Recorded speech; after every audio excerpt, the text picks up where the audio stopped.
नमः शिवाय एवरीवन। आज मेरी सीरीज का सेकेंड एपिसोड है। आज मैं आपको विष्णु जी की कुर्म अवतार की स्टोरी बताने वाली हूँ। तो एक बारी ऋषि दुर्वासा को शिवजी ने अपनी एक बहुत प्रिय माला दी जो रुद्राक्ष और फूलों की बनी थी और उसको शिवजी ने खुद अपने आप वो पहनते थे।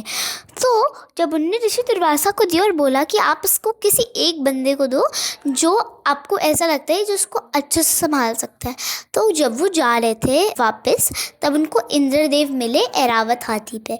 तब उन्होंने उनको इंद्रदेव को वो वाली माला दी और इंद्रदेव ने सोचा कि जैसे वो बहुत एटीट्यूड में आ गए और उन्होंने बोला हाँ मेरे को ये माला मिली है, ऋषि दुर्वासा ने मेरे को दिया। फिर उन्होंने एकदम से बोलने लगे कि मेरे को इस माला का क्या मोटिव है, मैं क्यों लूँ ये माला। फिर उन्होंने ना उसको ऐसे फेंक के ऐरावत हाथी पे पहना दिया। तभी ऐरावत हाथी ने उसको अपने गले से निकाल के अपने पैरों के अंदर कुचल दिया। फिर ऋषि दुर्वासा को गुस्सा आ गया कि सारे देवताओं को श्राप दे दिया कि वो श्रीहीन हो जाएंगे।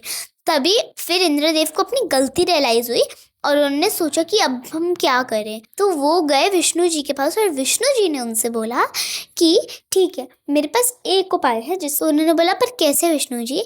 तो विष्णु जी ने कहा कि समुद्र मंथन करके। तो देवताओं ने पूछा ये समुद्र मंथन क्या है।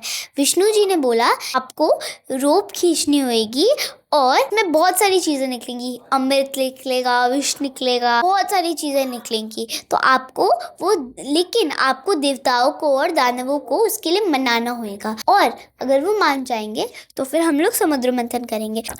और तभी उसमें जो पर्वत था वो मंदार पर्वत था जिसके ऊपर समुद्र मंथन हुआ और जो रोप थी वो वासुकी जी बनी थी खुद।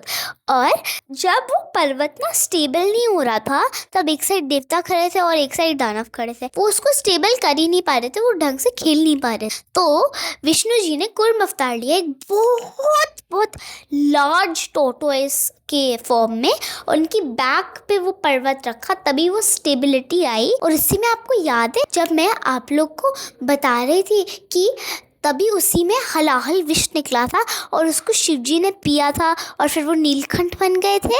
याद है ना आपको। और मेरे को कमेंट्स में ज़रूर बताना कि आपको मेरी स्टोरीज कैसी लग रही हैं और इसलिए मैं आपके लिए और भी बहुत सारी न्यू वीडियोस लाऊंगी। Thank you. और प्लीज़ मेरे चैनल को अगर आपने सब्सक्राइब नहीं किया तो कर दो।